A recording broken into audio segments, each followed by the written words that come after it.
Ang Kartilya ng Katipunan. Ito ay naglalaman ng mga kaaralan at alituntuning gagabay sa isang sasaping katipunero kundi maging ng isang mamamayang Tagalog sa mga panahong himagsikan. Ito ay naglalaman ng 14 na utos kung saan ang bawat isa ay may mga aral na pinapakahulugan.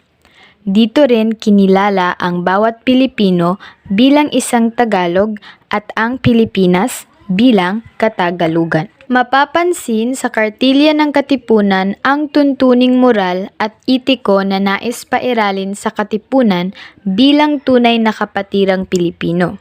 Idinidiin nito ang pag-ibig sa kapwa at pagtutulungan, ang paniniwala sa katwiran at ang pag-iingat sa dangal at puri bilang tao. Gayunman, taglay din nito ang pangunahing mga simulaing demokratiko gaya ng pagkakapantay-pantay ng tao, anuman ang kulay ng balat, antas ng kabuhayan at pinag-aralan. Ipinangangaral din nito ang mataas na pagtingin sa kababaihan at ang mabigat na tungkulin ng lalaki na alagaan ang asawa at anak.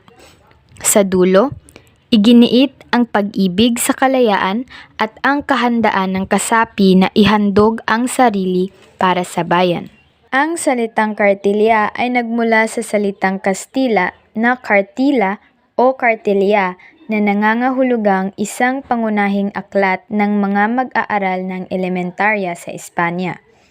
Ang katawagang ito ang naging inspirasyon upang mabuo ito bilang panimulang aklat na pangunahing kaaralan ng bawat sapi sa katipunan na kailangang tuparin at sundin. Ang may akda.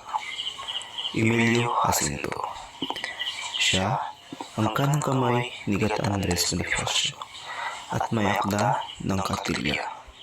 Siya ay kinikilala bilang utak ng katipunan dahil sa kanyang mga inambag na sulatin, sanaysay at ideyang makabayan at moral na ipinairal sa katipunan at maging sa magsikang Pilipino.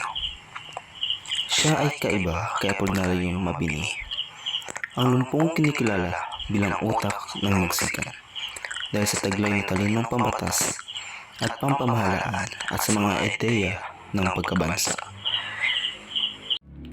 Ikauna, ang kabuhayang hindi ginugugol sa isang malaki at banal na kadahilanan ay kahoy na walang lilim kundi damong makamandag. Pinapahiwatig nito na ang taong hindi bukal sa puso ang kanyang mga mabubuting paggawa sa kanyang mga kababayan na kanilang ikabubutit ikinagiginhawang tunay ay nagpapahayag ng kabayaan at siya'y makasawalang bahala.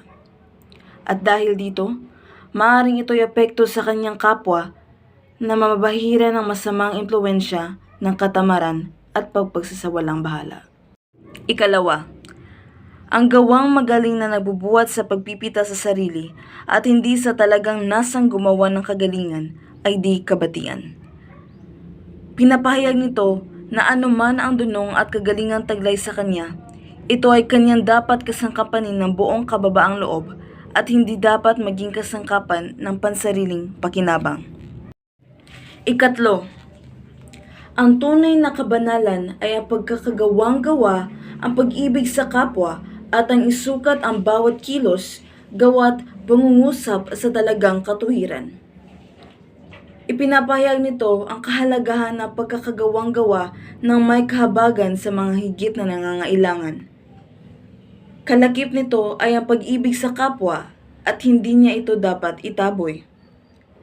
Lagi rin dapat na sa tamang katwiran na siya'y batayan ng kanyang mga sinasalita, mga pagkilos at paggawa. Ikaapat, maitim man at maputi ang kulay ng balat, lahat ng tao'y magkakapantay. Mangyayaring ang isang higtan sa dunong, sa yaman, sa ganda, ngunit di mahihigitan sa pagkatao. Pinahahalagahan ang kapantayan ng tao sa kanyang kapwa, sa kabila ng magkakaiba-iba sa lahi, sa kutis, sa katayuan, sa lipunan, at maging sa dinadalang yamang material. Itinuturo din ito ang pakikipagkapwa-tao na siyang batayan ng kabutihang may kaginhawaan. Dito papasok ang aral laban sa rasismo o racism. Kalima, ang may mataas na kalooban inuuna ang puri sa pagpipita sa sarili. Ang may hamak na kalooban inuuna ang pagpipita sa sarili sa puri. Pinapahayag nito ang aral ng kawalang pag-iimbot o pagiging hindi makasarili.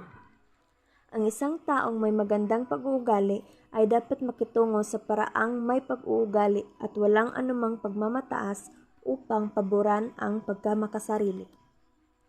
Bilang isang taong may dangal, hindi niya dapat gumawa ng mga bagay na para sa kanyang sarili lamang. Anuman ang dunong nataglay sa kanya, itong kabutihan ay ibahagi dapat sa kanila ng buong puso. Ika-6, sa taong may hiya, salita'y panumpa. Itinuturo nito na ang tao'y marunong dapat tumanggap ng anumang pagkakamali at dapat tanggapin ang magiging kahinatnan o magiging kanyang parusa sa halang kanyang ginawa. Dito papasok ang diwa ng katarungan. Ikapito, huwag mong sayangin ang panahon. Ang yamang nawala'y mangyayaring magbalik. Ngunit panahong nagdaan na hindi na muli magdadaan. Ipinahayag nito ang paghahalaga paggagamit ng oras sa mga bagay na higit sa mahalaga. Dapat ito tayo suliin, gamitin na walang anumang pagkakulang. Time is gold. Dito papasok ang tinatawag na punctuality. Ikawalo, ipagtanggol mong api at kumakain ang umapi.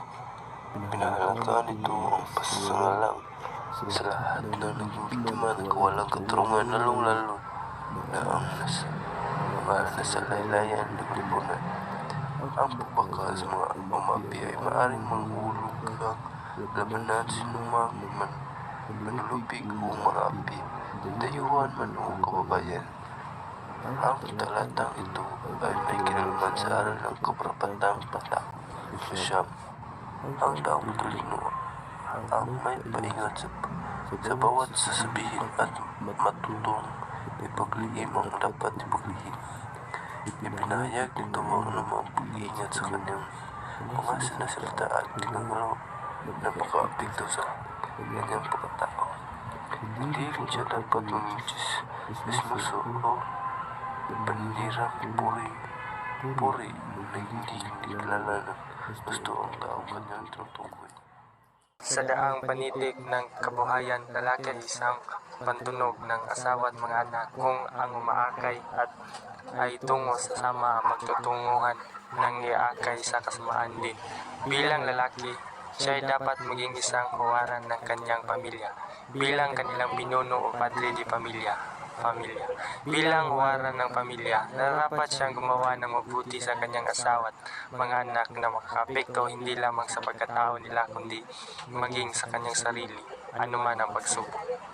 Bilang padre di pamilya, siya ang nagpapagal sa ikabuhayan ng kanyang mga minamahal na dapat tularan ng kanyang mga anak na lalaki.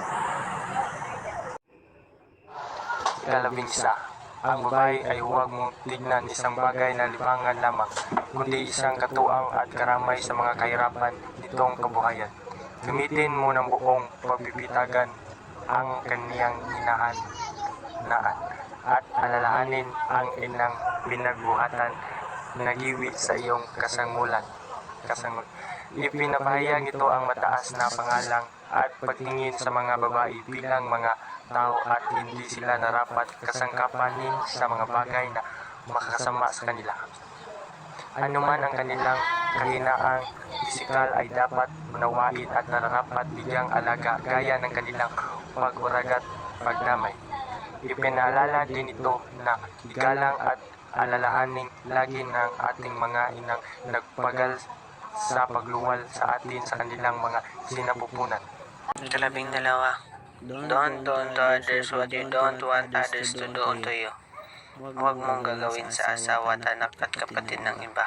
Ikalabing tatlo, ang kamalan ng tao ay wala sa pagkari, wala sa tangos ng ilong at puti ng mukha, wala sa pagkaparing kahalili ng Diyos, wala sa mataas na kalagayan sa balat ng lupa, wag ka sa tunay na mahal ng tao.